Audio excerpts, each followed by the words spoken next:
Assalamu alaikum dear students. I hope you all are fit. Today we will learn gorilla ground. This is the fifth part of grounding exercise. Okay, first I will show how to do a gorilla ground. Are you ready?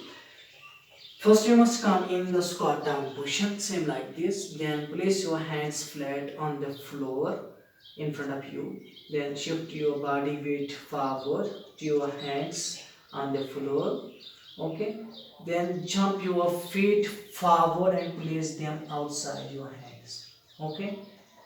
Then reach your hands out and place them in front of you. Then again jump.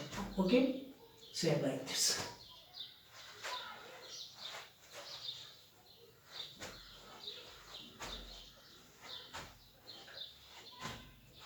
Okay, dear students, you must do this for 1 minute and repeat the same exercise for 2 to 3 times. Thank you.